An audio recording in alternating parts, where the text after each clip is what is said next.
welcome to the Bearhug Club, a pro wrestling podcast of positivity.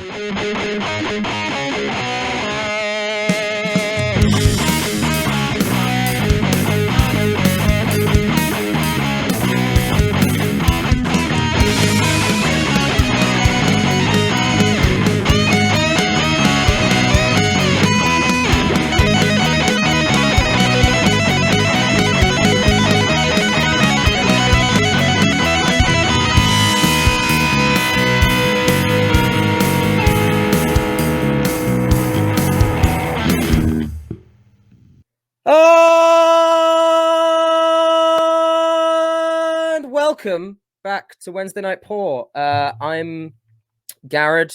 You know that, probably. You might not, but anyway. It is... Wait, it's not Wednesday. Oh, shit.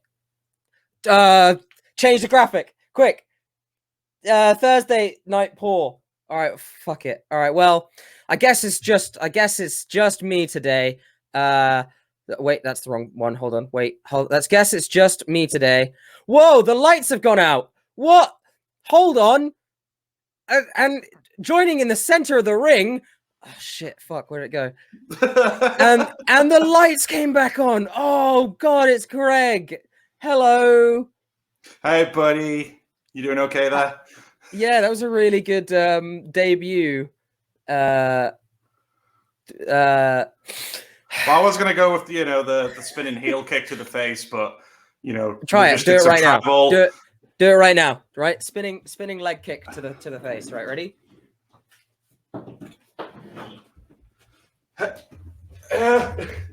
Whoa! All right. Well, I guess it's just the two of us. Quickly turn off your light. Turn off your light really quick. Turn it off. Whoa, the lights have gone out again. I don't know how to turn my light off. Turn off your quick turn. Oh, whoa, the lights have gone out again. Now another light's come back on, and Scott is here. Making a surprise debut. It is me, Scott. I'm trying to make the most of my camera controller. I have a little exposure setting, so I can go like this, and whoa, lights out, and then I can also like flashbang. Whoa! Do you know what else I can do? Scott, say a line that would make Jim from The Office look at the camera. Same old Barbara. I went too far. Hold on. Wait. The chin. Anyway, hello everyone. Welcome to Thursday Night Paw. It's not on Wednesday night because this is more. This is more. Welcome to More Paw. Welcome to More Paw. Welcome to Talking Paw. God, what the fuck? All right. Well, it's been a week.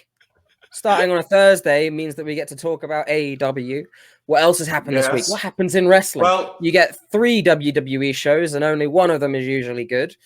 Well, if we're going to kick things off, lads, I got to say the last 2 weeks in wrestling have very much felt like, the Charlie Day meme with just all the bits of string and paper, all the conspiracy. Exactly. Wait. That one right there. But just both sides of the coin, really. Yeah, spot on, perfect. Especially just for both sides of the coin. I mean, first of all, to be fair, like when we last recorded, it was breaking that CM Punk and Daniel Bryan will go to AEW. And then the following 2 weeks has just been further rumor and speculation. AEW themselves teased it on last week's Dynamite with that cheeky little Darby Allin promo and the fact they're going to be in Chicago for one of their biggest shows on the 20th. So, thoughts, guys? I mean, we've already said we're going to do a full episode fantasy booking what we'd like to see out of them when they arrive. Well, but, there's been a lot more teasers than that. But then again... Yeah. That's just like the tip of the iceberg. Have I lost connection? Fuck, I'm back. Oh, you're back now. All right. They used to tease quite a long time ago when people would get released or when they talk about it. They've done loads of CM Punk teasers before. However, at this point, it's pretty much a dead cert that CM Punk is coming. Whether Daniel Bryan is coming, it's likely. I don't know if they probably might squeeze it out to be some other time, or if he'd go somewhere else first. There have been a few other little teasers. One of my favorite ones is everyone doing a bit of a reach. So, for example, last night, Kenny Omega wore a Cookie Monster t-shirt. And there were people going like, Cookie Monster, CM? Like, and not as a joke either. That was some people seriously going like, I could be. Well, Punk think he just likes Cookie Monster. Well, no, but like, I mean, I can see that conclusion because, like, for years when people would ask CM Punk what the CM stood for, he always used to change the meaning just to screw with people, and one of them was Cookie Monster Punk. So maybe it was just a coincidence, or maybe it was just a very deep dive Easter egg on behalf of Kenny Omega. And then, I mean, it is just one of the most, like I said, it is one of the most conspiracy theory things because, like, everywhere you look, there's people pulling out stuff to the point where it's like, you know, how Living Color followed AEW on Twitter. And everyone's thinking, oh, wait, I've got the rights there? Is there going to be... I'll be dead honest. That, to me, is like... yeah, that's 100% confirmed it to me. Solely because I think Punk probably wasn't too much in the conversation, and that was just, like, AEW going to Living Color and then being like, okay, yeah, licensing, blah, blah, blah, we'll get your song. And they're like, yeah. And they're like, you know... keep in touch on all channels, and then their management went to their management, and someone along the line was just like, yeah, click follow, done, just because, so that they can maybe coordinate over Twitter. That makes sense to me. And it also, like, yeah, I mean, he's gonna show up. Yeah He's just gonna show up. I mean, I've been saying to a lot of people, I shouldn't get my hopes up, but then this feels like the closest we've ever gotten to the point where it seems like he will appear. Scott, what are your thoughts on the whole thing? I am a champion of incorrect wrestling predictions. I'm aware of what I said 2 weeks ago when I was like, no, he's going to go to ROH. Trust me, guys. He's just baiting the fans out. No, I'm wrong. I'm an idiot, and I know this, and I've looked at all the evidence. I've made my conclusions, and it would be a huge swerve if he went anywhere else. I guess, like, there's rumors that are saying that he's going to wrestle for New Japan as well, but the Forbidden Door, etc., is open. He can wrestle there, he can wrestle here, he can wrestle TNA if he wanted to. Like, genuinely, like, if he wants a life in the Indies, he can still have that at AEW. I think if you wrestle on AEW at this point, you do kind of... It's right now, like... Because when you talk about, like, the Forbidden Door being open, you imagine an invasion style angle where it's just like, boom, here's everyone at once, blah, blah, blah. But it's happened in a way that it's kind of just like, oh, he's from NWA. Oh, yeah, yes, he's on Impact. Oh, he's a New Japan guy. And it's just kind of trickled in to the point now where it's just like, yeah, people could just show up wherever they want to. And it's what it's done is it's just like, they've just, instead of doing a crossover episode, they've just gone like, yeah, all of it's canon. It's all canon. Books are canon. TV, movies, it's all canon now. It's all canon, and they're all in the same universe. Yeah, I think for me, the big cincher was that last week's episode of Dynamite when the rumors were still plenty fresh. It just feels to me that at this point, because they teased it so much on that episode, that if it doesn't happen, they've let themselves open to be completely booed out the building in Chicago, because Chicago are a notoriously rough crowd to deal with. I mean, they were on Raw this week, right? And they completely tried to derail the show with CM Punk chants, Wyatt chants. They're not afraid to voice their opinion on a live broadcast. And like, if they've set all this up for Punk not to be either on this show or the ones that are coming up afterwards, they've royally fucked themselves, really. I don't think so, even slightly. You know why? Because although they can be a rowdy crowd and they have that, you know, they've got that badge that they are the rowdy crowd, and like, oh, there's always, you know, Chicago's all of this. Chicago is also a big, you know, a wrestling hub, and AEW is wrestling. They're not going to boo. They like, you might hear a CM Punk chant before things start, but they're probably not going to do it during any of the matches because they are enthralled with it, you know, and the AEW crowds are enthralled with their matches and everything going on. Even if there are CM Punk chants, it would be right at the end as they're going off air, you know, true. Because that's probably when anyone's expecting it anyway. No one's expecting like, oh, here is the buy-in and CM Punk is the last guy in the Battle Royale. I don't think that would happen. No. If they do that, it at least won't be in the buy-in. It would be during the main show. I think I'm a bit of a sadist because what I really, really want, I'd say, firstly, let's get my priorities straight. Really want to see CM Punk return. That'll be lovely. That'll be fantastic. But also, say for instance, we don't get that. I want the music to come on, the crowd to go mental, and a hooded Kenny Omega walking out doing cosplay. Yeah. Baiting the fans would be it would be so bad but so good, so very good. I think that's your risky play. Yes, I think you'd have to do it with someone who's so diabolical that they could maybe pull it off, and that would probably be an MJF. Yeah.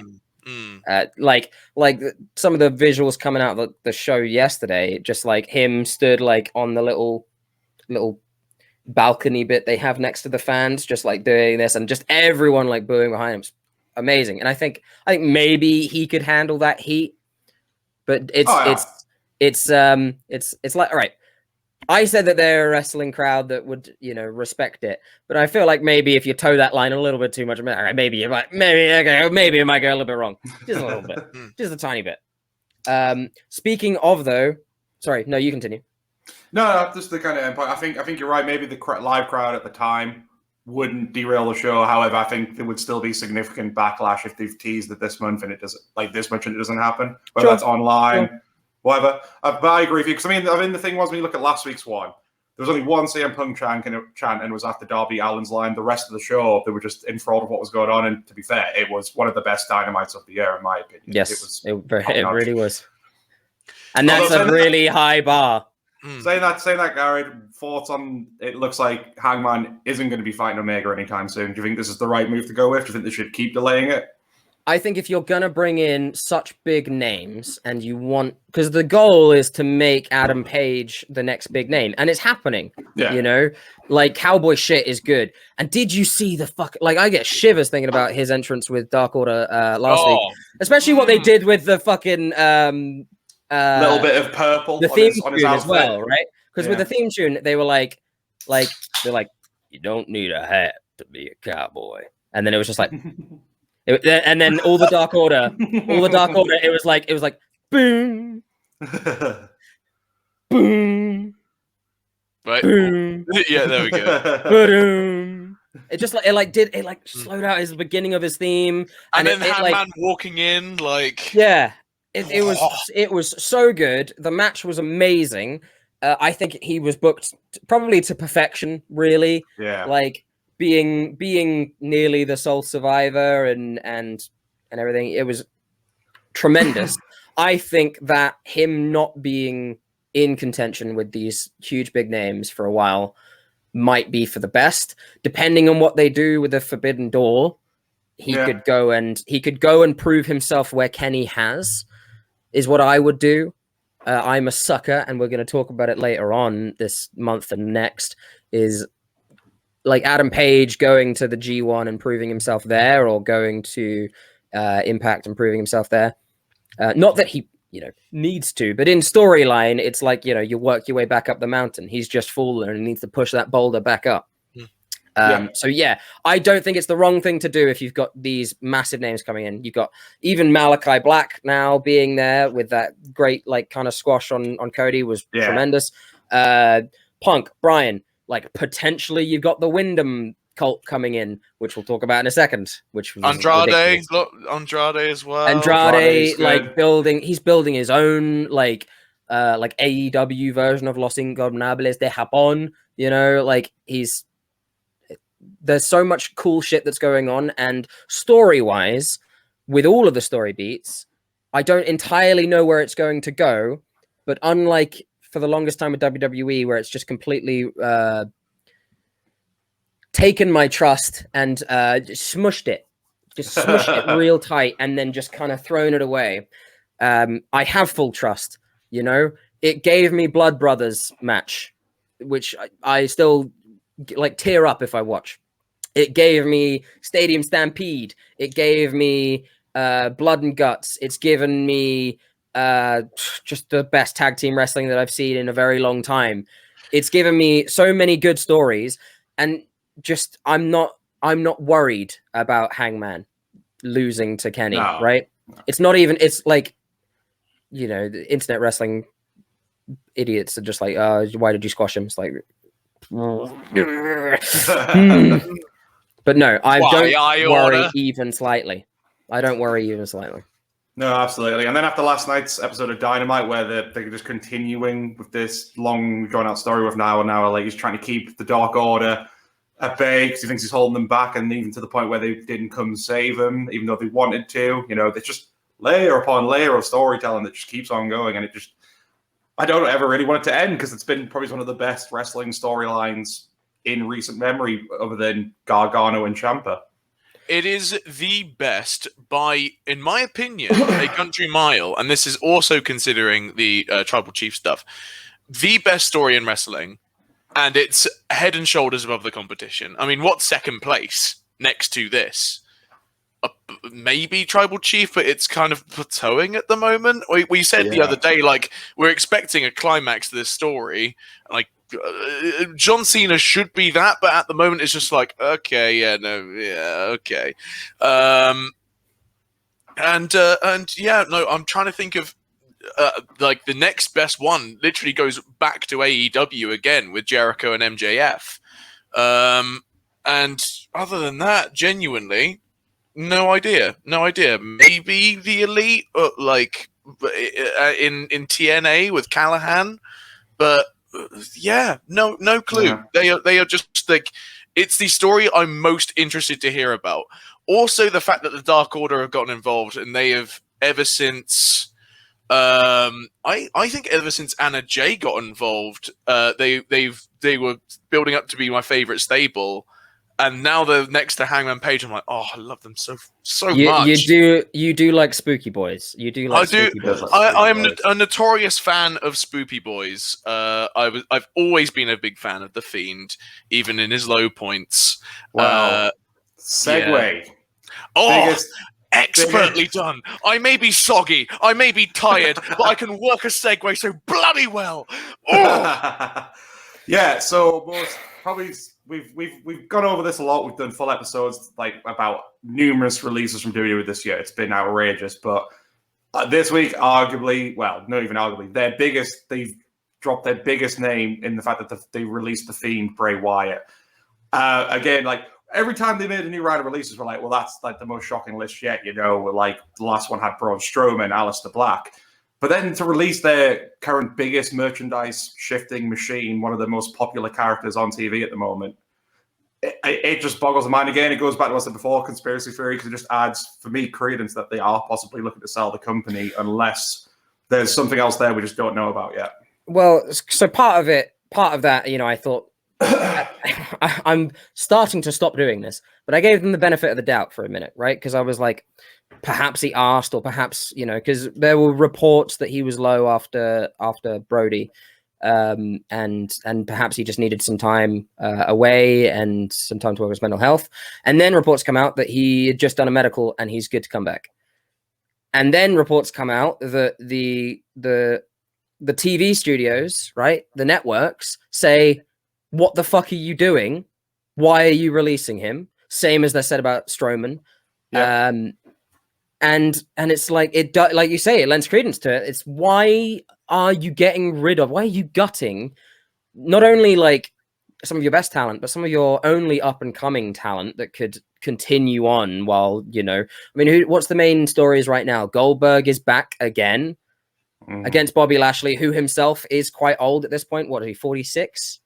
It's about John Cena's age. I think he's the same age as Cena. Yeah. Let me check. Don't get me wrong. He's still got, I mean, he's built and he can go. It's not like he's got he's too 45. long. Yeah, he's 45.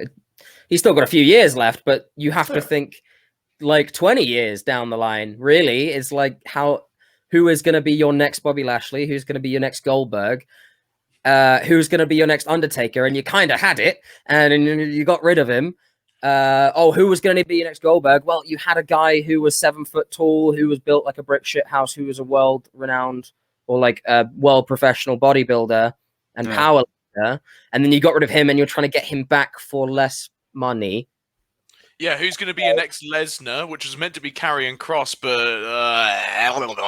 You'll bury him on his first night. If they're trying to do a long story there where Scarlett comes up, that's supposedly the story is that Scarlett comes back up and then he does better because Scarlett's there. I just know that 5 months down the line, Scarlett will get eyes for some other, like for Elias or something, and then Karrion will lose.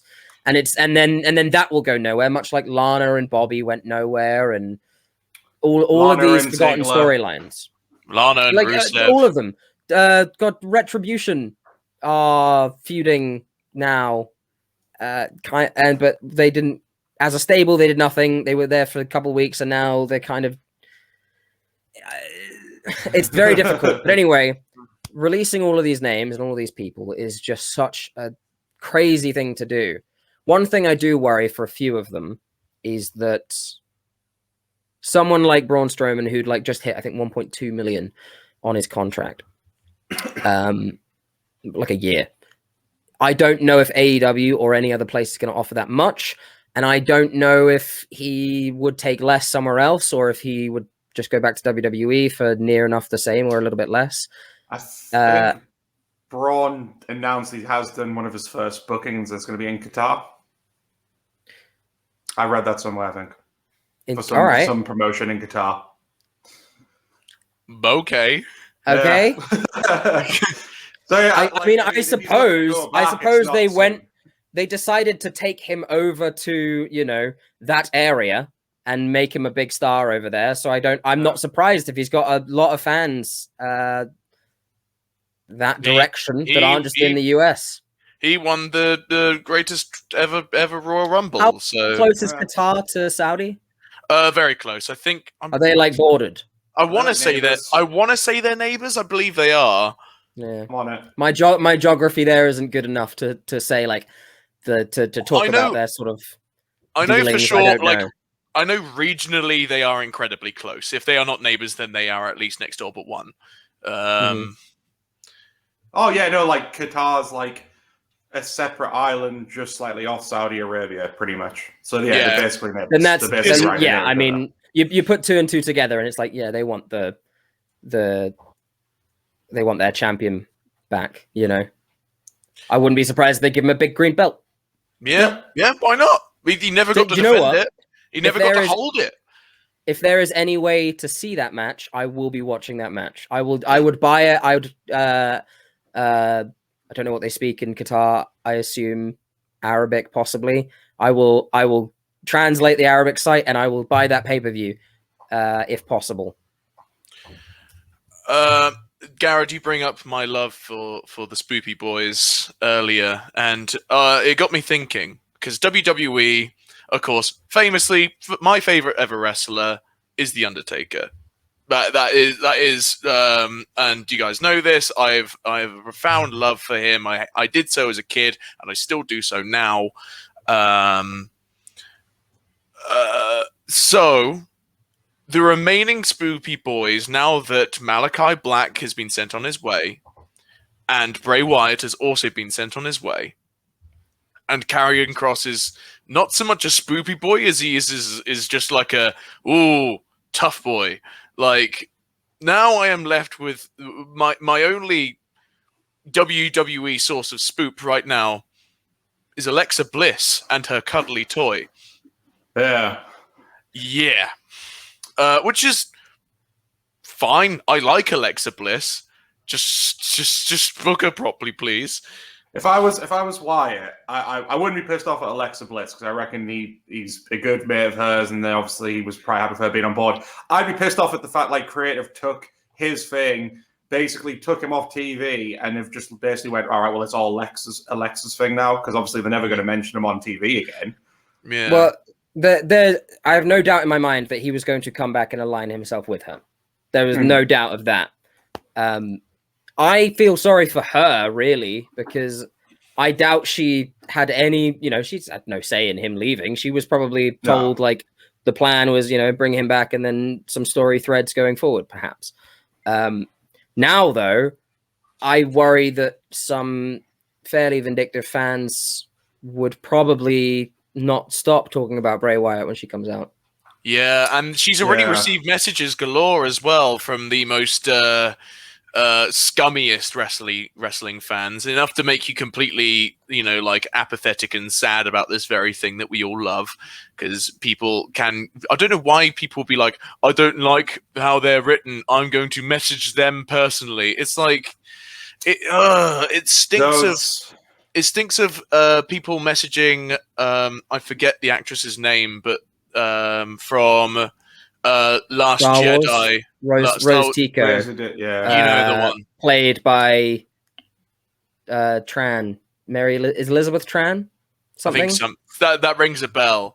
But like, she famously had to take down all her social medias, and that's what Alexa's currently doing, because Alexa's now on private because so many people have messaged her being like, "How dare you steal Bray Wyatt's thing?" It's like, no, she didn't.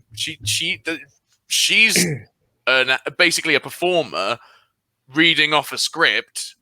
It's like they don't have creative control in WWE apart from maybe Roman Reigns. Yeah, and if you all right, so it was Kelly Marie Tran, and if you use that as a measuring stick, what happened in the next Star Wars, right? She went from like a pretty good main character with some questionable story beats, but like someone who was pretty pivotal to the plot, had their own story, through line, and a story going forward. She was in the next film for 40 seconds. There's a scene where they go, "Hey, you want to come on the adventure with us? You want to come do a Star Wars?" And she's like, "No, Leia wants me to stay here." And then she stays there for the entire time, and that's it. She talks to because they use like voice lines from like the previous one to try and piece together something that Leia says, and it never makes any sense. Someone's just like having a conversation like, "Oh yeah, they're infiltrating the base," and then Leia comes in and goes, "They are like that," and then someone goes, "Yeah, princess," and then it cuts to somewhere else.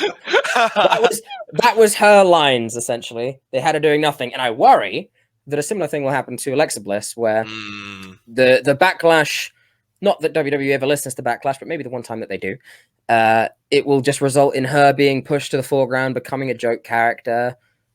The eventual story that I would see is her and Nikki, the superhero, or not quite superhero. Hey! Hello. Hey. There he is. How you doing? There we go. All right. I've decided that's a thing now.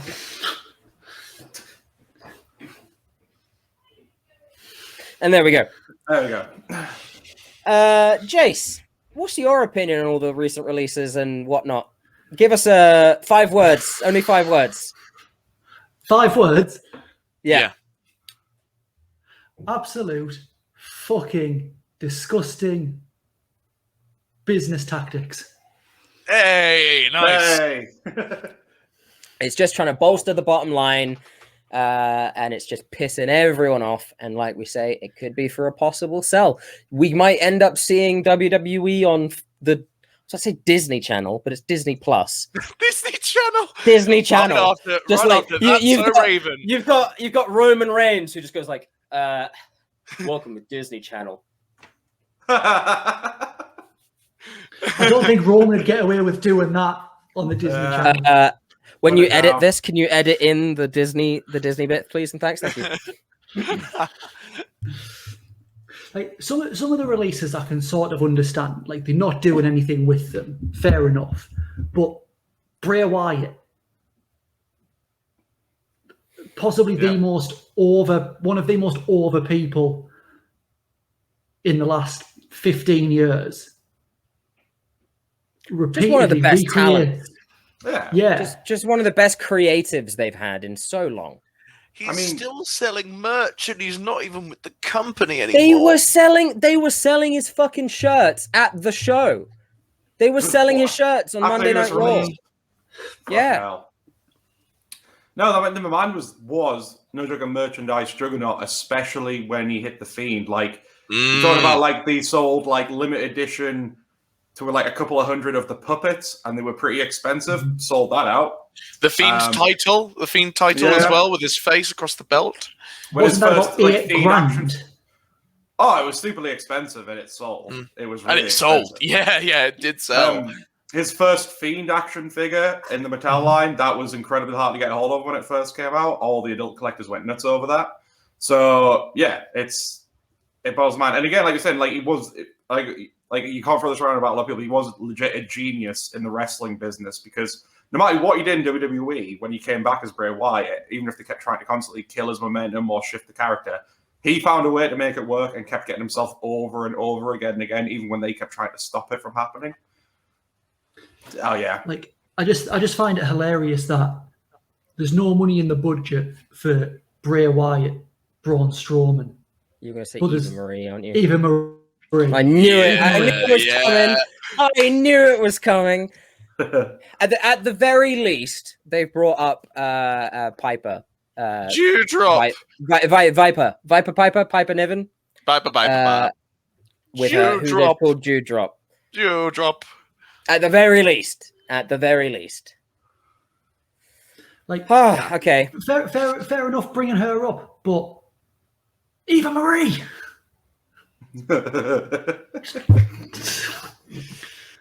How much merch? I've got nothing against the woman personally, but I would love to know the figures. How many shirts does she sell, and whatnot? They probably make a net loss, because it'll be one of them where they just say, "Oh, here's an Eva Marie shirt. You can have that." Yeah, I don't think it matters about the merch she ships, because she's already got two assets that Vince is very fond of.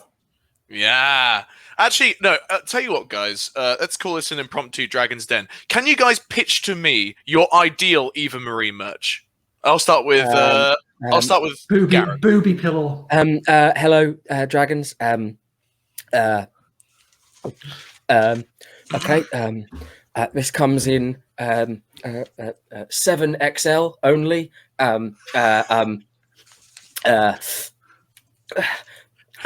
It's just a shirt that has a big cut out here, and on the back it's just Vince going.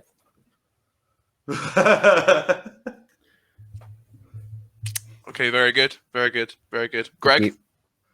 I'm not gonna piss you around, Dragons. You know WWE, you know they make the most bland merchandise ever. I just propose a white T-shirt with just a name in like the most bland font imaginable.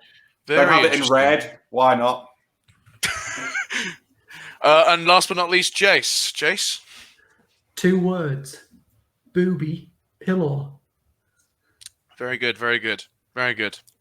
Does she actually have? Hold on. Does she actually? You must have a T-shirt. Like when you're on the main roster, you at least type in T-shirt, and the WWE website doesn't come up.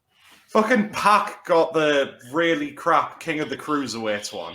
Well, that was like the best period of time for the cruiserweight division, hands down. Yeah, but he got like the lamest fucking T-shirt. But I don't know what you might have already spoke about this before I got here, but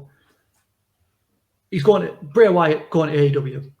Oh, we haven't given predictions yet. We haven't gone that far. There's nothing on the Euro shop. I'm gonna check WWE. But yeah, well, I guess that's how much faith you have in Eva Marie to ship merch. Nothing on either. Nothing. But yeah, I think it's all fair to comment that we're all probably saying he's going to AEW, right? Take his brother with him. Yeah. Oh my God. Yeah. Hands down. Because Cody Rhodes said in an interview he was bigging up like the two family histories between the Rhodes and the Wyndham. Rotundas. It's the Rotundas. Yeah. Rotundas. Yeah, and he was bigging him up in the interview, but when they asked him if he was Wyatt was gonna join AEW, he was like, "No comment. I don't want to. No comment." They could do something really interesting there, because you've got you'll have Bray Wyatt and you'll have Bo Dallas, whatever names they decide to go by. Garrett's gone. He'll be back. Whatever names they decide to go by in AEW. But then they could do something fantastic with Aleister Black. I refuse to call him by his new name because I think it's ridiculous. Oh, that's growing on me. It's growing on me too.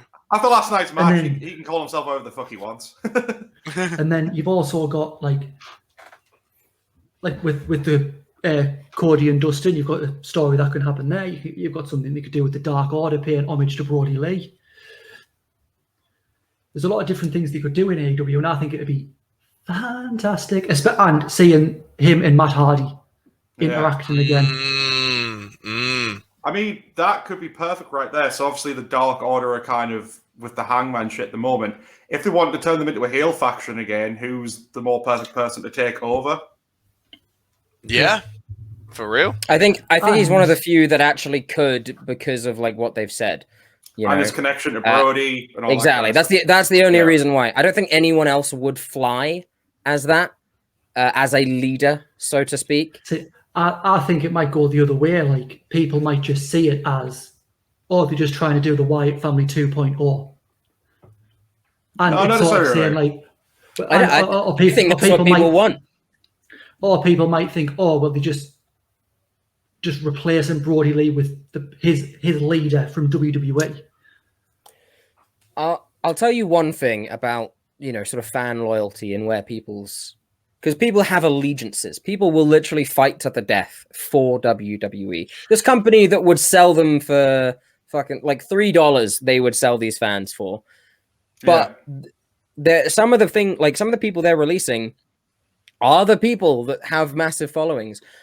The amount of Twitter users that have the Fiend as their picture, right? Yeah. Or have Bray Wyatt or whatever. That's where that was their in as 13-year-olds, and now they're getting older and they're like, yeah, I'm gonna follow this guy. Like, people are gonna follow Bray Wyatt. People are gonna follow Daniel Bryan. People are definitely gonna follow CM Punk. No, you raise a good point because I mean, obviously, all as we discussed with CM Punk and Daniel Bryan possibly coming in, what a lot of people were saying, like how back when CM Punk left WWE and wrestling behind, a lot of fans tuned out because he left because they were just so loyal to CM Punk, and it was for the same reason you said there. Had it as their profile picture, had reference to it in the Twitter handle, all that kind of stuff. So, like a lot of people are guessing, if CM Punk comes in AEW, those fans might come back into the fold. Same crack with Wyatt. He'll have such a loyal following that they'll have tuned off from WWE, and wherever he turns up, that's where they're going to want to watch. I think it's going to be really, really troubling. I would, when it comes to it, I'd love to do a bet with everyone on the viewership numbers after that pay-per-view. For example, if CM Punk debuts at the pay-per-view at All Out, and then the next Wednesday is going to be a big fucking show. That is going to be a watched show. Like, Jesus Christ. If Punk does debut in Chicago, that Dynamite is gonna pull 2 million. It's gonna smash Raw and SmackDown.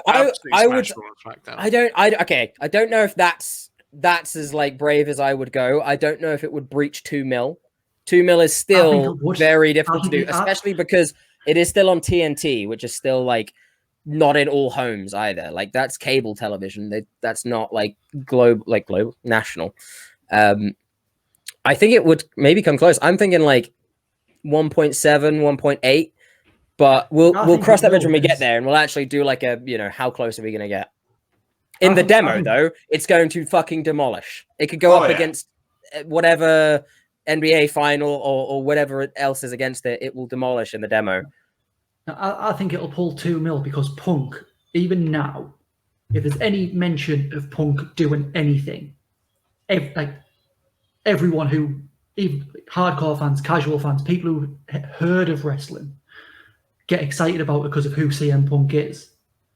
If it's confirmed that he's going to be on a wrestling show, people are going to tune in, whether they love wrestling or indifferent to wrestling. See, that's interesting to think, because WWE this entire time, ever since AEW's birth, have been, despite their claims, very reactionary. So, what if it is confirmed that CM Punk's going to make it to that Dynamite after he debuts at the Chicago show. What do you reckon WWE will do to try and counteract that attention? It's going to be a very, very interesting week. Yeah, I mean, the rumor is obviously there's potential that The Rock's coming back soon, so maybe they're just waiting. They're going to wait for that. I think, could this be a good sort of, I guess, litmus test to see how it could do? Is there any way we can figure out what the viewing figures were for backstage from the episode from when he debuted to the following one he appeared on? Because that could give you a good indication what the figures were, could be going forward. On the backstage show, the one where he was so when he debuted, so that show, did that get a spike the when post he was on the next one? Yeah, the post show did I'm not remembering very well. I think it was 200,000, and then every other show did 80 or something like that. It might actually have been quite a lot more, but it was a massive jump, and then just went back down, plateaued, didn't continue because I think people realized he's not wrestling. Or being CM Punk cutting promos on people. And I think that's what people want. Going out on a limb, I'm pretty sure they want CM Punk, the wrestler, to wrestle. Yeah. or even just want that. Yeah. How dare they? How dare we even be so uncouth to expect this? But even just to drop a couple of fucking truth bombs, which would have been fine too, if he didn't want to wrestle, just have him sit there and mouth off about the industry and mouth off about a couple of wrestlers. Sure, he started some Seth Rollins beef, yippee, but in the end, it were it's because it's on a different channel. I can say what I want about the product, and I get to, pipe bomb, etc. But then it just ended up being oh, did you see that Mickey James segment? Oh, what about that? It just became it became talking smack, but just with different people. Yeah. So WWE, I have a weird remembrance for a lot of statistics like that. So it went up to nearly 200,000, 173,000 viewers, marking a viewership jump of 209%. But it was still outside 150th in cable anyway, with a 0.03 rating. And then after that, it just began to go down. Every time he was on, it would jump up, but I don't think it ever beat that 170. Hit 160 a couple times. Well, again to that end, it's because he wasn't wrestling, but I think that could at least give you a good example. If people know he's going to be appearing on a wrestling program and it is with the intention that he's going to be there to wrestle, then you can expect a bigger hike in numbers the following week's episode to see what the fuck he's going to be setting up. It'll definitely have a huge spike. Yep. Sorry, I was going to say this when we were talking about Bray Wyatt, but I think AEW need to start talking to Jeff Hardy, get him in AEW, and then we can have a 4-way, 4 sets of brothers match, tag match. You can have the Bucks, you can have the Runnels, you can have the Wyatts, and you can have the Hardys. Who doesn't want to see that match? I don't care about Jeff Hardy. Yeah. I don't care. Yeah, but you can't have a 4 sets of brothers match without Jeff Hardy. I know Jeff was one of my favorite. I'd still put him on my list of favorite wrestlers, but mainly for back in the day. When I watch him now, I'm just not that excited anymore. I think they have the potential to tell a good story with him, but I don't remember any kind of story that they've gone with. The last one I remember that they did recently was him and Randy, but I don't remember the story. I just remember the match, the Hell in a Cell one where he twisted his earlobe and stuff. Yeah, other than that, I don't remember any actual story beats with him, and I know he can do it. One of the best stories is him versus Taker, where Taker comes back to the ring, raises his arm and everything. It's great. But now, one of Jeff Hardy's best stories is with CM Punk. That's true. That's true. And if you get CM Punk in AEW as well, see, it's right in itself, boys.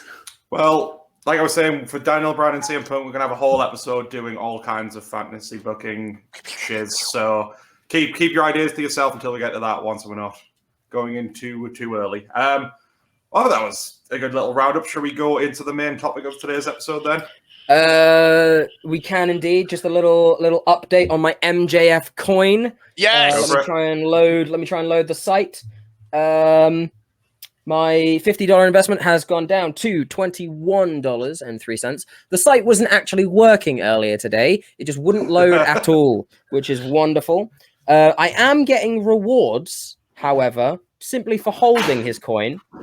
I get paid in rally token. I'll see. Actually, let's see if he's doing any other rewards. No.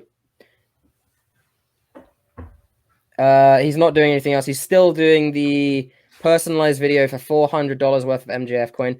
I don't think anyone has actually claimed that yet, because there's still 5 left, unless he's redone that and made more. But I don't think a single person has got a personalized video for $400 worth of MJF coin.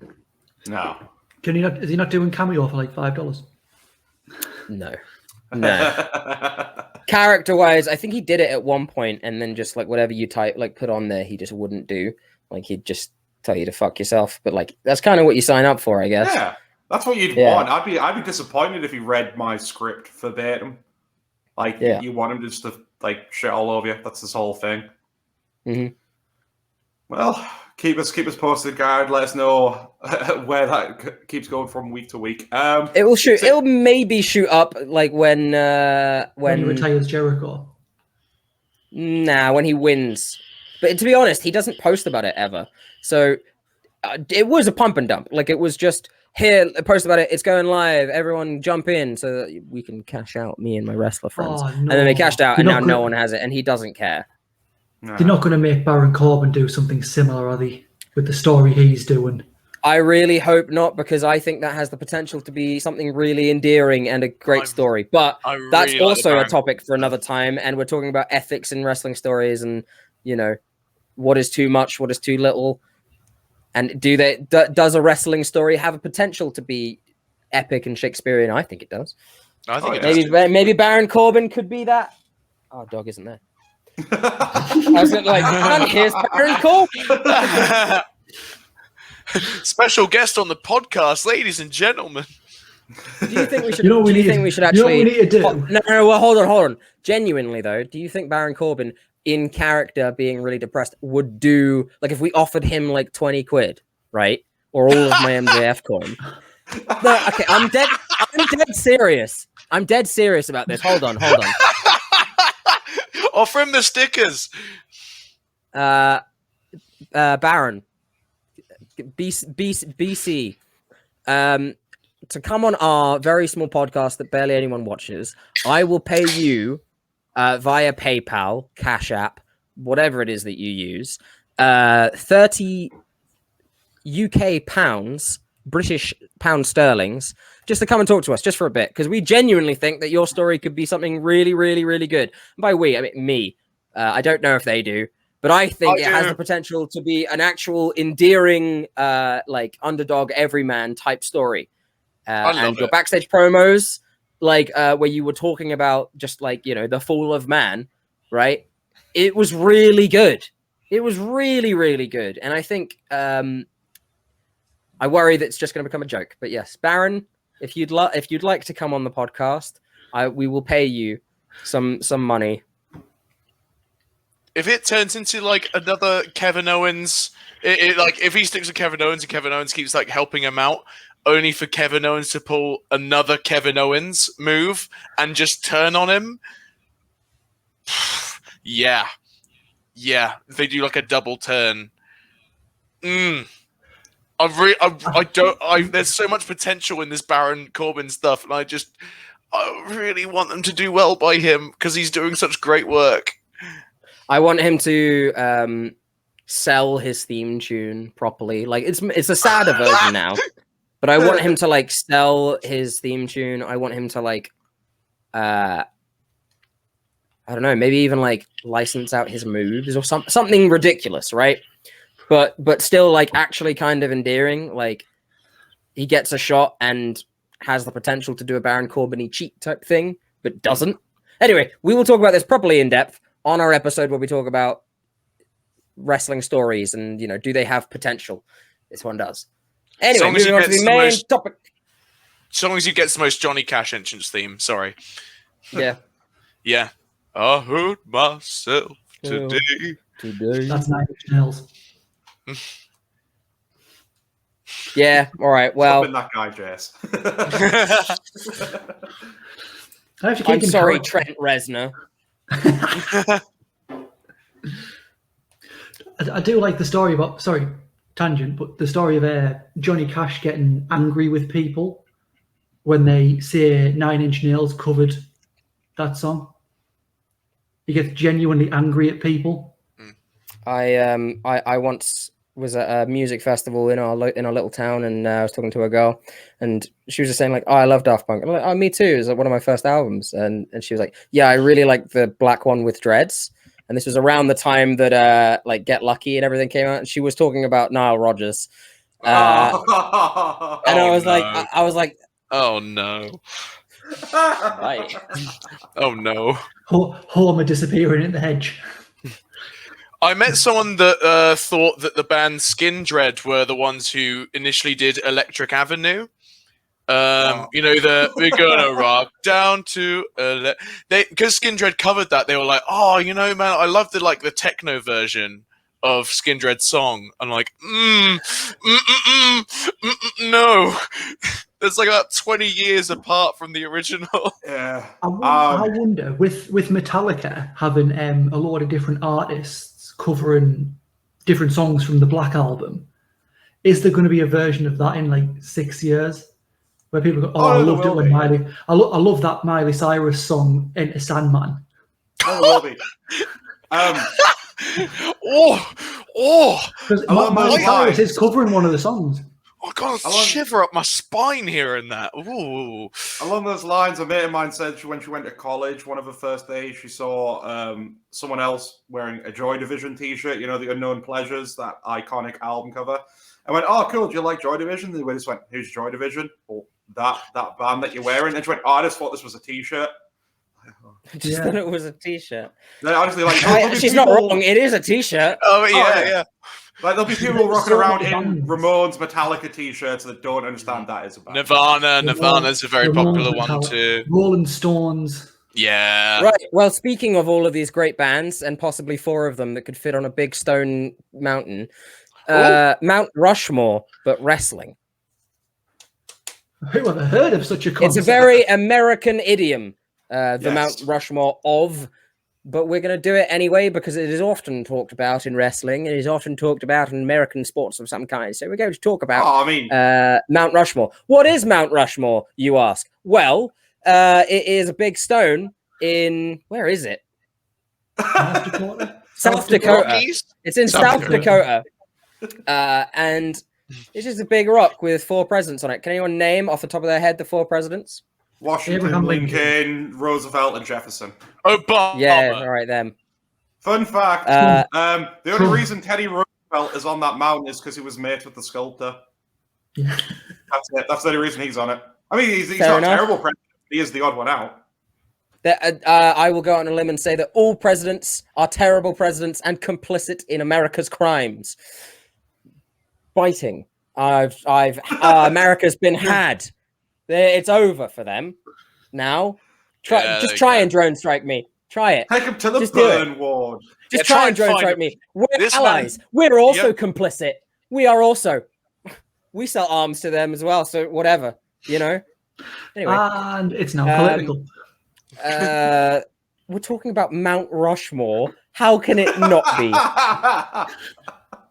Wrestling Mount Rushmore.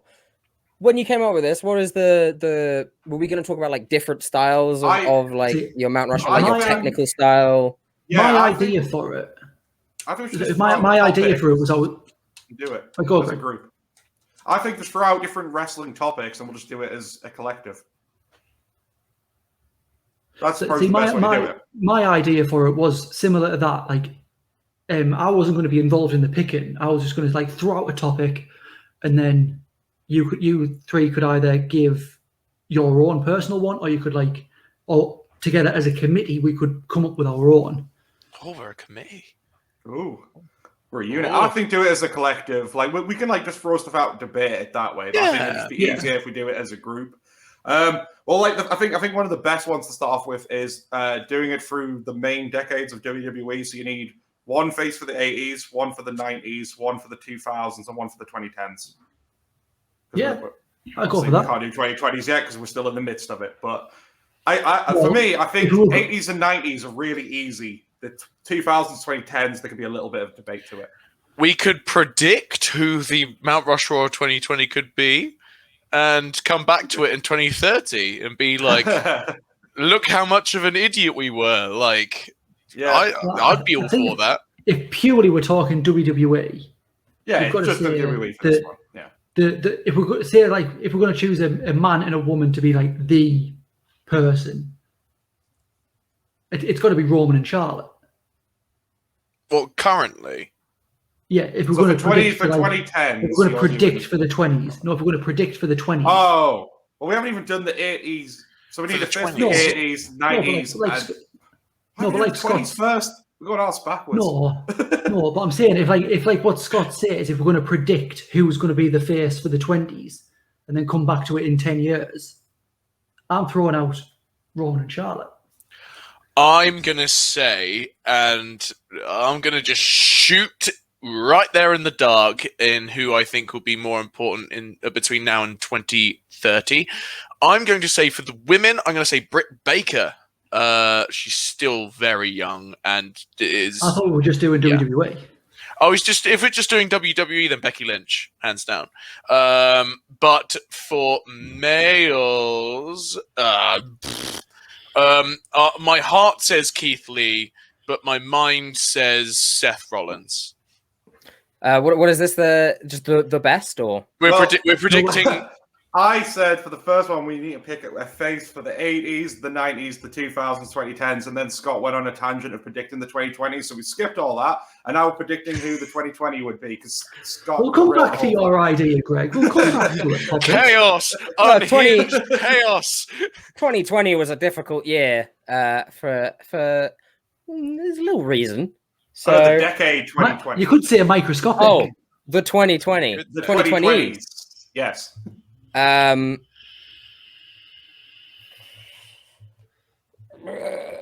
Adam Page. Oh, that's a shout. Or Britt Baker. Or I would say someone over on that side, really. Especially with the trend, it's them going up, the other going down. Could be a Kenny Omega, Well, we were saying like just for WWE, who would you pick? Just for the dub? Mm-hmm. Double bubble blub. The wobble double D. The wobble you. It's really hard. I can't see anyone that has an upward mobility anymore. Wrestling, WWE really has broken us, hasn't it? Mm-hmm. Oh yeah, like I can't watch it now and think I watch it now and like, I'm not that invested, and I don't see anyone here being that big of a star in 10 years. They've not really banked up names like they used to. It's like after a few years, it's like, right, well, we're doing it for you, get released.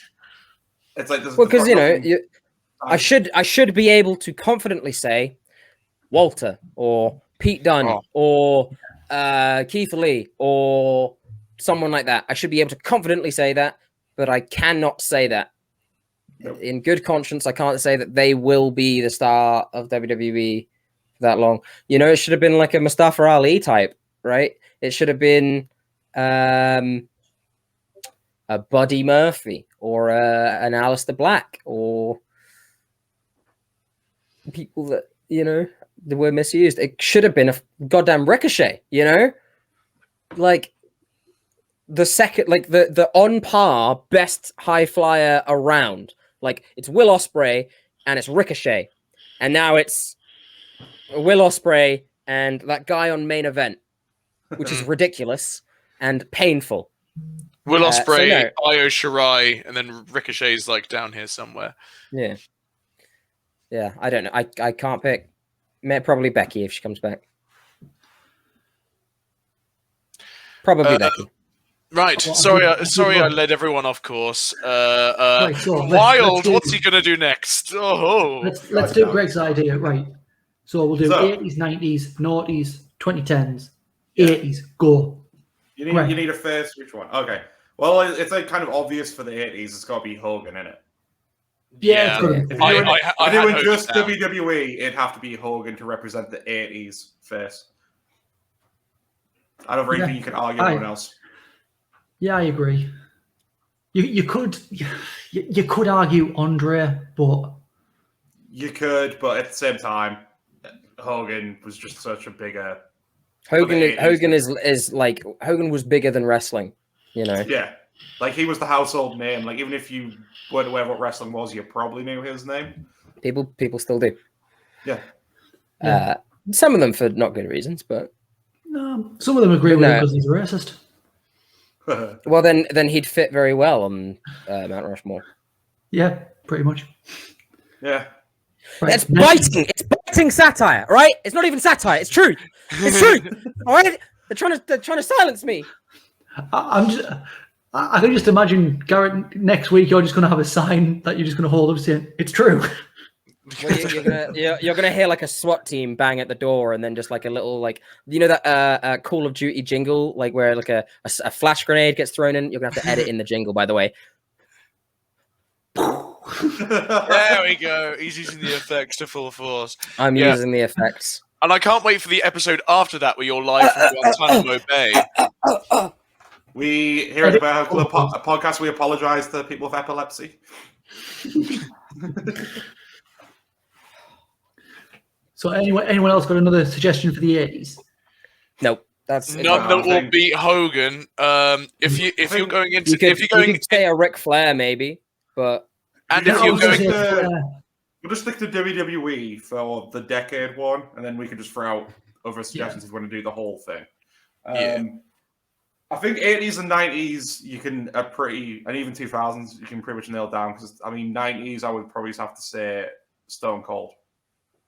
oh You'd have to say Austin or The Rock. They were Can we pick both. one? both pick of one. them were like to the end of the 90s, though. I think. yeah. But they I would still say them myself, but they still like defined because they it, that's the dominated thing. it. Yeah, Yeah. they still Yeah. defined it. I Too would much. like to throw an alternative name in the ring for someone who defined, I'd say, the entire decade. Is it Okay. the Undertaker? It's Bret Hart. I mean, Bret Hart would be my Bret other isn't one, terrible. like earlier Yeah. on, but Yeah, not a bad shout. I guess it I would depends how say- you're judging it. I'd say if I'd you have like- Stone Cold for the 2000s. And I mean, how long was he and- wrestling in the 2000s? Up until like It was only Oh, like yeah. 2 years. 2 Two. years. Two. Not long. I don't think so. I think going to the I think Austin noughties, for the I would 90s. say something. I would say something more like Triple H or John Cena. Mm, I think Cena for would the probably noughties. be 2000s. Noise. Yeah, I'd say Hogan for the 80s, Austin for the 90s, Cena for the noughties. Yeah. I But think then you'd it's have difficult to. because he was also the face of the company in the 2010s. The 2020s I think- is the I think- hardest to pinpoint, I think. That's when 2010s. as we've just been talking about, that's when WWE really didn't I mean, bank many stars. I'm I going don't- to say I would say Punk as Corbin well. time.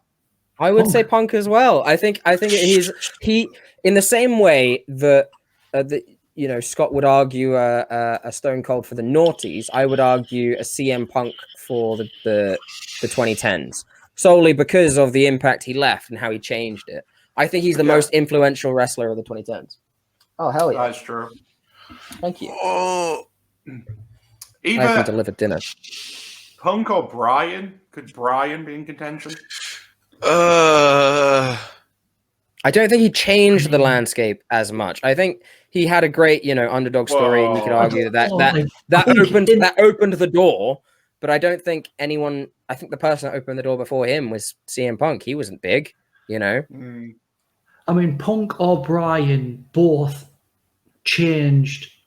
Punk changed the wrestling world, but Bryan, not the world, but he made something that was solely wrestling mainstream with the yes chant.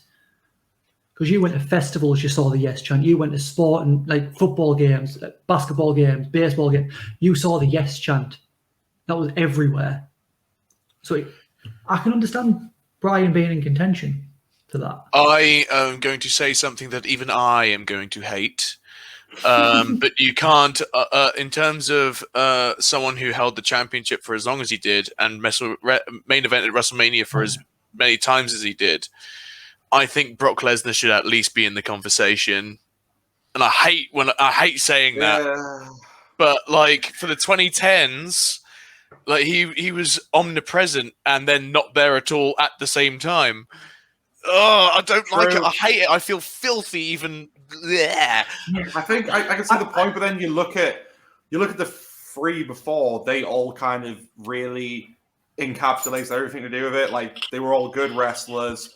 They were essentially the megastars of the company, shifting merchandise. They were essentially the people they attached the wagon to and let it go.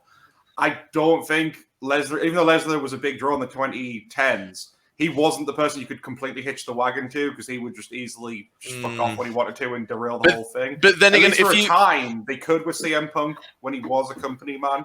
If you take the entire decade, right, you had Suplex City, you had of course him beating the Undertaker, him beating Cena, and main eventing with Roman, 2-3 years in a row, and that really long title reign. And I like I said, I really want to disagree with myself. And CM Punk was incredibly influential, but for the most part of the 2010s, he was commentating on UFC. You know what I mean? Yeah, but Brock Lesnar didn't ask Vince McMahon, where are his WWE ice cream bars? That is true, but the man did use a Money in the Bank briefcase as a boombox and did a little dance. But, I mean, going back to what we said about kind of with the argument of how Austin was at the very later stage of the 90s, same argument here. Punk was very just at the beginning stage of the 2010s. And what was it, 2014 he left? 2015? Yeah. So he was there for nearly half that decade. Just shy of it. So I'd still... I can't think of a better name. So how many people now are chanting for Brock Lesnar? Yeah. He's a heel. How many people are still chanting for CM Punk? That's the thing. Brock is a heel, and CM Punk will always be a tweener or a face, unless. I don't know what on earth he could do in front of a Chicago crowd for them to boo him. He could stab a child. He could take it. Still get. He'd still chant. That's not even hyperbole. I genuinely think he could stab a child, and Chicago would be like, "What are you gonna do?" CM Punk. The only thing Punk could do would be wipe his ass with a Chicago Cubs jersey.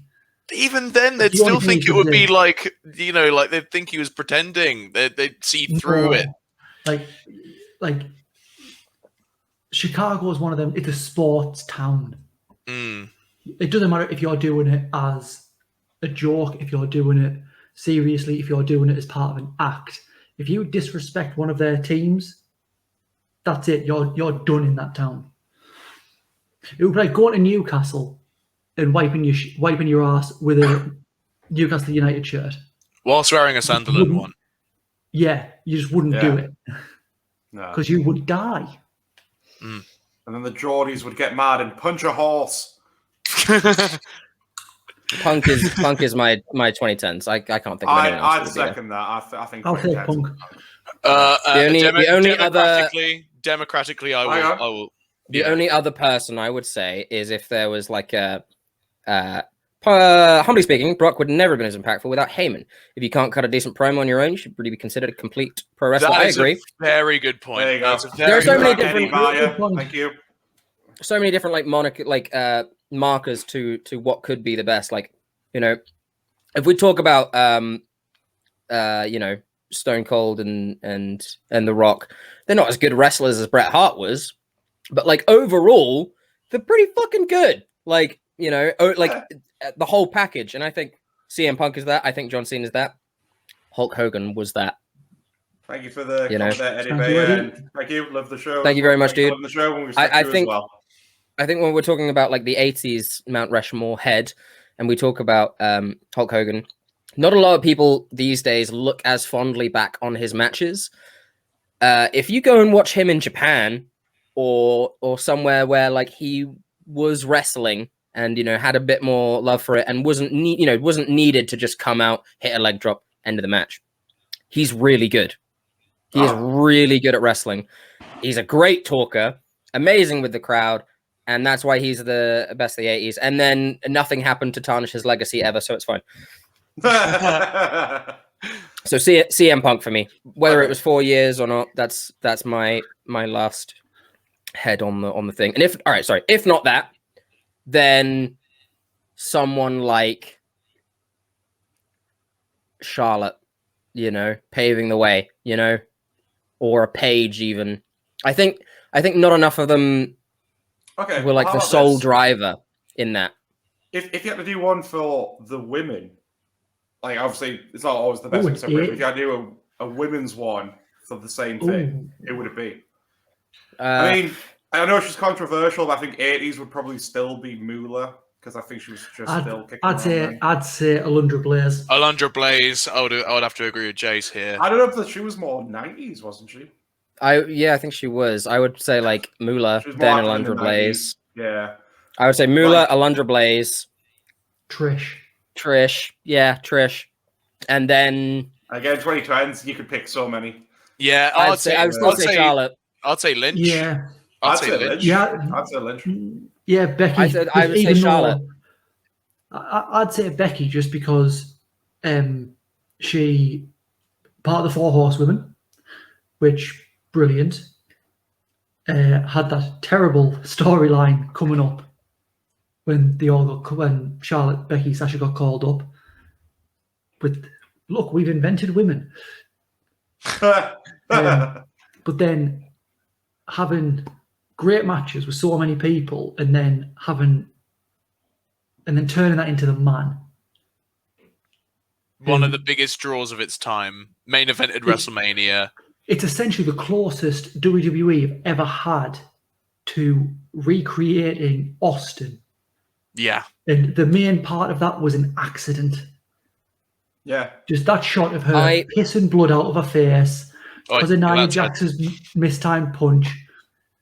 Fantastic. Yeah. I don't think she had as good a match as Charlotte. I think Charlotte is a far better all-round wrestler. I don't think any of you would disagree there. I think she's a better wrestler, but I think in terms of character work in combined with in-ring work, because Charlotte's whole character now is, I'm a good wrestler.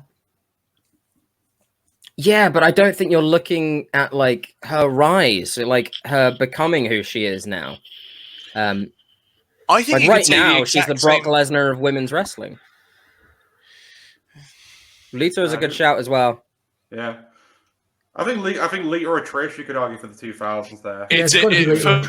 For me, it's an absolute 50-50 between the two. I mean, it's still Trish for me. Trish still peaks it. Like Trish is like as much as I am more of a Lita fan, I would still argue Trish just pips her for my state. She's just so much bigger as a name. She's synonymous, yeah. I just thought about the 90s. No one thought China. I was thinking China. Yeah. I was thinking it, and it's a shout, but I actually don't. I think we look back very fondly on China, but I think at the time she was often held back a lot from being who she could be, which is I disagree. Amazing. Because if you watch the Vice documentary recently and hear a lot of people talk, she was pretty much one of the bigger names of the Attitude Era. Like when people spoke about the stars at the time, it was Austin, The Rock, Mankind. Her name would be thrown at that mix as well, purely for the fact not only she was probably the main standout female wrestler, but then she was doing stuff like winning the IC title, competing in the men's the Royal Rumble. She was breaking barriers before the revolution was ever a thing. Before women were invented. I'm glad that we can all agree on everything here, and it is definitely our Mount Rushmore's looking a little bit full. It's all right. There's lots of rocks in South Dakota. We're fine. All right, we'll throw There's out plenty of rocks. Rocks in South Dakota. What's he filming? Yeah. A different topic then, like different wrestling topic. We'll do a new one. I've got one. If you want to go, Yeah, go for it. British wrestlers. The Mount Rushmore of British wrestlers. Johnny Saint, hands down. Fucking yeah. Do we go Big Daddy? Because here's the thing: he wasn't a good wrestler, but he was like fucking Hogan. Big Eddie's got Daddy. a good shite. Dynamite Kid could be in there as well. My one, as long as this guy goes on, Yeah. I'm happy. Regal. Yeah, absolutely. Regal. I Brilliant think you need space for Regal. Regal. In my opinion, best. Are we British saying- wrestler are we- ever. In my opinion, IMO. I like the I caveat think that Haystacks. people who- It's difficult for us to really say, but if I went to any one of like my grandmother's generation and I said wrestling, they would say Haystacks. It's so much bigger than like Big we Daddy. imagine it was. Yeah. Big Daddy, because people we wouldn't know this, but back when it was a thing, Big Daddy was essentially like Hulk Hogan over here. Mm-hmm. True. Even 100%. Even though all his matches with Haystack amount to was them just running into each other. But at the time, fans went fucking nuts for it, and they were mega stars over here. I mean, then again, how modern do we go as well, right? Because if we're not doing a generational thing, if we're not doing this year, because I think at this point, it's probably gonna end up being an Ospreay, like IWGP champion. Well, you could say that. You could say people like Pete Dunne, Tyler Bate. Pete Dunne needs to be in contention. I think I guess it depends. It depends what you see as the pinnacle, and WWE is still unfortunately the pinnacle. So I'll leave perhaps this one it's up to you. I'll leave this one up to you guys. When I say British, do you want to include Northern Ireland, do UK, or do you just want to do British? I mean, just English wrestlers. No, English, Scottish, Irish. English, Scottish, Welsh, or we could include Northern Ireland and do UK. Okay. Because if we do UK, I'm throwing out Finlay. Finley's a terrific shout. Yeah. I wouldn't put him in the top though. Like I would never put Finlay above British Bulldog. That's true as well. I guess it depends. if we're bringing Scotland in, first UK WWE champion Drew McIntyre. Yeah. The fact that he also alone tells a great story, like the comeback story from being the chosen one, having to go and that, because that's another thing for me. One of the reasons I put Hogan in as my favorite for the 80s is not just because he's so big, it is because he did wrestle everywhere, right? He was in some fucking huge shows and he was good. He went to Japan, he was the IWGP champion over there. He was great. And then he became Hogan and whatever. Drew McIntyre left the WWE, reinvented himself as this just amazing character, wrestled in WCPW and ICW and all of these promotions, and then came back only to win the WWE Championship, which is huge. And he got swole on the way. He got swole on the way. Did get a bit beefy. And he found a sword. Eddie once again says, as a kid, I loved the commentating style of Lord Alfred Hayes. His voice was iconic. Well, then tell you what, Lord commentators was great, to be fair. Commentators, yeah. Wrestling Mount Rushmore. Well, JR's on Michael. If JR isn't on your Mount Rushmore, yeah. I don't think you watch wrestling. Yeah. Like even now when he's just like, oh, thank you for being on WWE Dynamite, right? Yeah. Even now, it's like he's still JR though. Like he still makes amazing calls. I guess you have to talk about longevity and like impact Michael and whatnot. Cole. Unfortunately, maybe Michael Cole is on there. He deserves But if you look at Michael Cole when he was commentating, I think it was the first UK Championship tournament. He was fantastic. He was also backed up by. But that's because he didn't have Vince in his ear. Yeah, he was backed up by someone who could be one of the best in the world. He was backed up by Nigel. So, McGuinness. That's all I'm saying, right? McGuinness, He's not on the Mount Rushmore. Like like I would love Mauro Ronaldo to be on the Mount Rushmore, but he's probably not. because he's my favorite. But yeah. I mean, I probably wouldn't put him on there. They're two names you could argue in the future. You could see it, but they're still quite at the point of establishing. You know, they're still fairly new, I suppose. So they could be in the running down the line. But Paul Heyman. Yes, I could get on that. Yeah. Him and JR was like the best commentary team, and even though they only did it for about a year and a half, 2 years, like a couple of months. Yeah, it was only about a year. Yeah. It was only about a year. It wasn't a lot. I mean, I don't think you. Gorilla Monsoon, I don't think you could. I don't think you could put. I don't think you could put Heyman above Shivani. Ooh. In terms of like longevity and being, he was Michael Cole before being Michael Cole was cool. Without the cringe. I think I've got to agree with Eddie here. I think Gorilla Monsoon.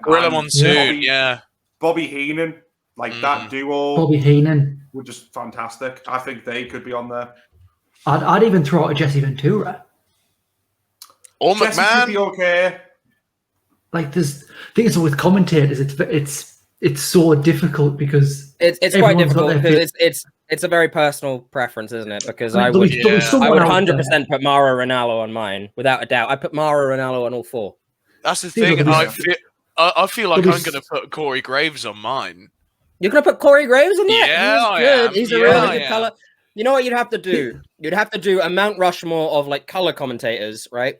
And then put a big table. And then on the other side, you'd do like your play-by-plays, right? You'd put your JR, you'd put your Michael Cole, and then over here, you'd put your Corey Graves, and you'd put like your Taz or whatever, if you want to put Taz, sure. And there'd have to be another mountain next to it of Spanish commentators, but the table is indeed. But the table, it like the mountain is broken. Yeah. It's more like a valley than a mountain. Yeah. I think Eddie agrees with you there, Garrett. Tony Schiavone was definitely He's a man of culture there as well. He's a man of culture. Voice of the Monday Night Wars. He was essentially the main voice of WCW. So yeah, could totally go on that as well. The thing with some of these topics is, unless you're talking about wrestling's like the actual wrestlers are a lot easier to quantify in terms of being on a Mount Rushmore, because it's not really opinion. Because you can say Hulk Hogan was wrestling in the 80s. John Cena was wrestling in the 90s. But commentators, it's like there'll be someone out there who Byron Saxton's their favourite commentator. No disrespect to Byron Saxton. That person is Byron Saxton's mum. No, do you know what? You know what? In my opinion, I hope so. But in my opinion, that person who thinks Byron Saxton is the best commentator, I think I applaud them and their you know, like I want to say gusto. And you know what? Fair play for standing up for Byron Saxton. So there's our Twitter poll for today. Is Byron Saxton your favourite commentator? However, I have total disrespect for whoever says David Otunga is their favourite commentator, because they can get to fuck. Yeah. We didn't even mention Joey Styles. Mount Rushmore. Of worst commentators. Oh, let's go. Let's go. It's already a mountain. It's already a mountain. It's a landfill. I love the guy. But Booker T. Yeah, he's not great. Booker T on it? Nah, Booker T's fun. No. Booker T's a lot of fun. I wouldn't put it as the worst because he doesn't like. Okay, there were a couple of times where he did bury wrestlers. Which I didn't enjoy. I feel like that's the worst. I think JBL was at some points he was some of the worst on commentary, especially later on, where like a wrestler would come out and it's like your job is to make them look good, and he's just like, "Fuck this guy, fuck him, fuck God damn, fuck him," and it's just like you're just burying them. Obscure sports reference. I mean, unless he was doing what he did well, which was just pick on people. It wasn't always the best. I mean, he did have one of the funniest one-liners when he turned to Saxton and said, "If you're on life support, I'd unplug you to charge my iPhone." It was like brutal. Who else? Adnan Virk, was that the guy who did it for like 2 weeks recently and then left? Yeah. Well, I heard he wasn't there were very the Spanish commentators on AEW that made like racist remarks, and they're gone. Yeah. Put them on there. Yeah, put them at the bottom of the landfill. Yeah. Put them in the nuclear waste section. Right. Well, tell you what, lads, we all get one face to put on our final Mount Rushmore, our mountain of mountains, our favorite wrestler. Mine is no shock. You know who my favorite wrestler is. You can feel free to say him at the same time. 3, 2, 1. Bo Dallas. Yeah. All right. All right. Yeah. It could have been one of 3 in my head that I think you could Who have was gone for. Who was the 3? Go on. Right. Bo Dallas, CM I do love Punk, Bro Dallas. and Toriano. Oh God, Toriano. The whole thing would be Toriano if I could. Oh my God, The life is whole, alive. hold on. Hold on. Everyone Let came me to stew him. hold on. Let me get him up. Hold on. Here he is. Toriano.